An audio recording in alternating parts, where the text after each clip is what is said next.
Ate Luna, pumunta po ba si Kuya Kurt dito? Hindi pa. Pero, bakit si Kurt yung una mong hinahanap? Hindi si Ate Alex? Wala, kasi magnanaro kami. Mag-ready ka na. Bakit naman, ate? Pag uwi ni Ate Alex, aalis na agad tayo dito sa bahay na to. Ano? Hindi pwede, ayoko. Anong hindi? Amara! Tao po! Amara! Tao po! Amara!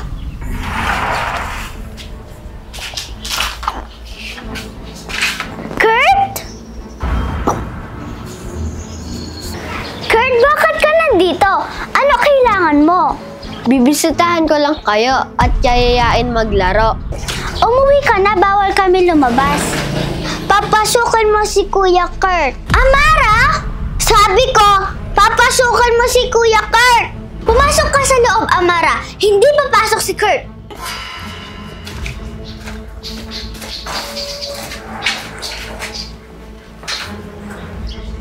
Naguguluhan na ako!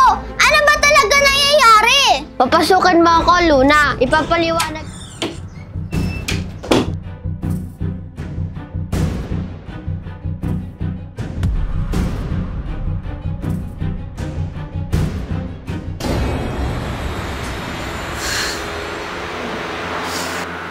Luna, mukhang galit ka na naman. Anong ginawa mo sa kapatid ko? Oh, chill. Total naman na nagtataka ka na. Kaya sasabihin ko na.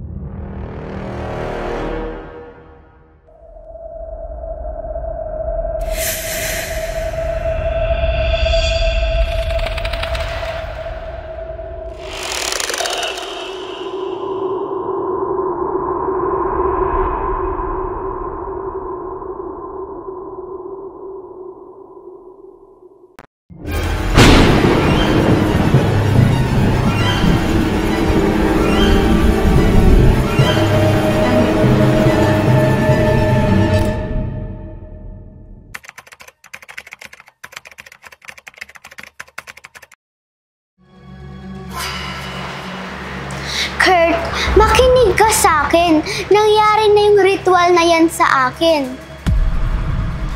Kung gusto mong mawala yung ritual dyan sa katawan mo, labanan mo. Isipin mo yung kabutihan ng ginawa mo bago pa mangyari yan.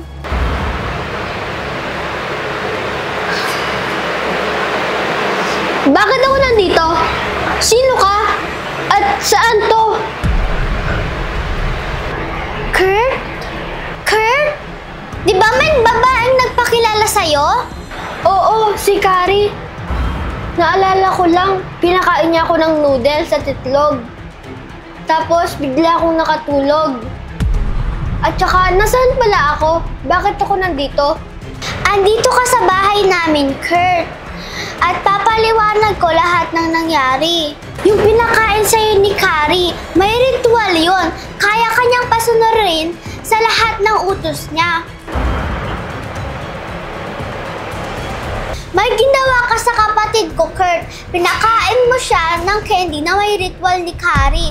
At ngayon, wala na siya sa sarili niya. Pasensya na, hindi ko alam yung ginagawa ko.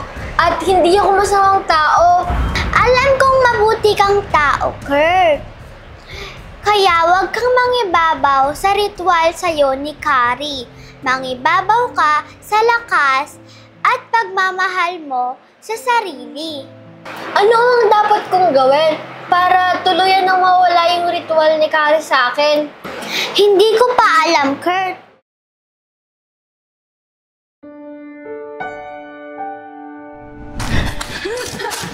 Nanay! Nay? Nanay! Nanay! Nanay! Alam ko pong mabuti kang tao. Huwag mong hayaang makulong ka sa lungkot at sa galit. Nay, hiling ko lang Nahayaan mo na ako magpahinga at tumahimik ang aking kaluluwa. Kung ano man ang mga plano mo na alam mong makakasama huwag mo nang ituloy. Naniniwala ako na mabuti kang ina. Mahal na mahal kita, Nay. Magkikita pa tayo ulit.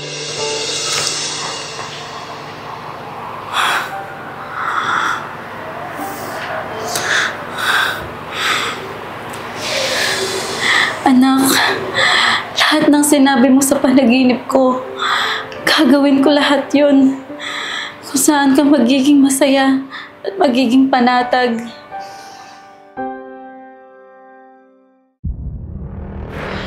Amara, Luna! Kurt! Bakit ka nandito? Luna, di ba sinabi ko sa'yo huwag mong papapasukin si Kurt? Kakampiyan ni Kari! Ate Alex, kumalma ka muna. Bumalik na si Kurt sa dating siya. May ritual sa katawan niya. Huwag ka masyadong naniniwala. Baka nagsisinungaling lang yan. Ate, may solusyon na. Kailangan ng labanan ang ritual gamit ang lakas ng loob, pati ang pagmamahal. Pasensya na po, hindi ko po alam yung ginagawa ko. Biktima din lang po ako. Nasaan si Amara? Umalis na tayo sa bahay na to. Ate, paano tayo aalis kung hindi pa tuluyan nawawala sa katawan nila yung ritual ni Kari?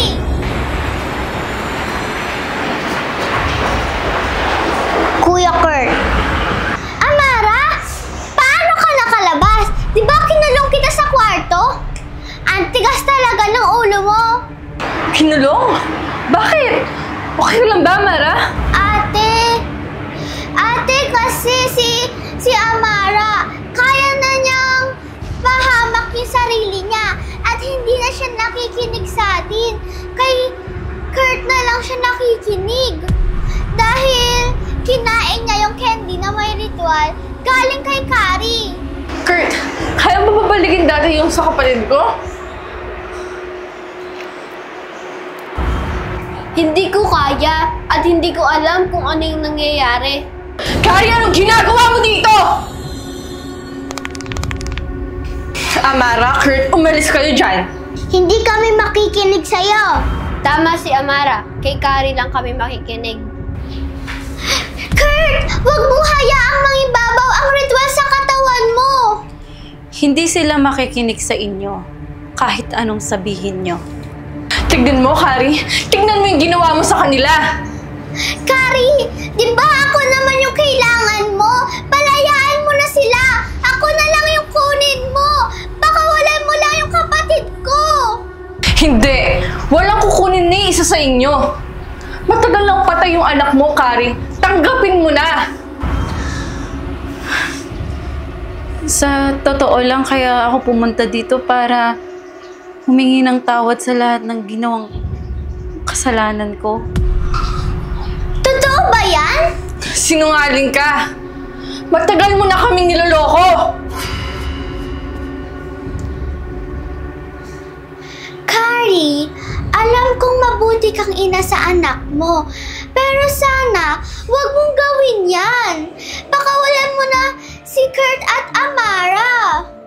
Huwag kayong mag-alala. Totoo ang sinasabi ko.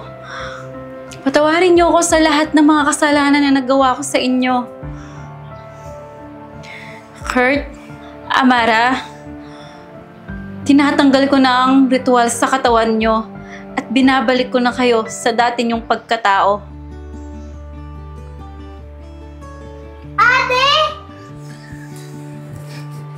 Amara!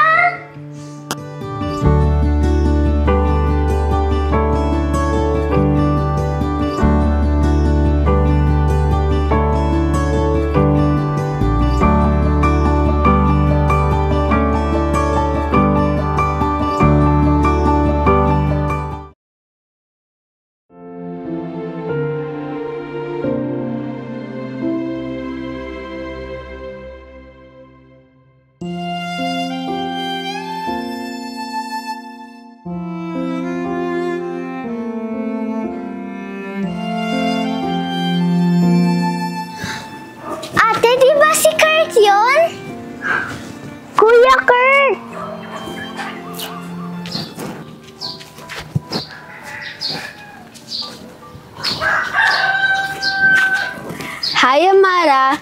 Kamusta na pala po kayo? Okay naman kami, ikaw. Anong ginagawa mo dito? Binisita ko lang po yung mga magulang ko. Dito po kasi sila nakalibing. Dito din pala yung mga magulang mo. Saan ka pupunta niyan? May mabait po kasi na tumulong sa akin. Pinatira niya po ako sa simbahan. Tapos po, minsan po, nagtatrabaho po ako. Nagtitinda po ako ng sampagita. Nag-iipon po kasi ako ng pera. Ang sipag mo naman, Kurt. Alam mo, sure ako na proud sa'yo yung mama mo tsaka papa mo. Dahil nagsisikap ka araw-araw. Sana nga po, iniipon ko po yung pera para po meron po akong pang-college. Kasi po, papangarap ko po maging seaman. Matutupad mo yung pangarap mo. Gusto mo ba tulungan kita? Ate, paano mo po tutulungan si Kurt kung aalis na po tayo dito sa lugar na to? Sama ka sa amin, kuya. Nako, Amara, wag na. Kaya ko naman yung sarili ko. At nakakaya naman kay ate mo. Kurt, alam kong mabuti kang bata. Gusto mo ba ako nang mag-ampon sa'yo? Pag-aaralin kita. Gusto ko lang naman maging kuya ka kay Luna tsaka kay Amara. Kurt, pumayag ka na. Mabait si Ate Alex. Naniniwala siya sa'yo. Sige na, Kuya Kurt, please. Hindi ko po sasayangin yung pagkakataon na binigay niyo sa akin. Salamat, Amara, Ate Alex, at Luna. Tara na, umalis na tayo para sa bagong buhay.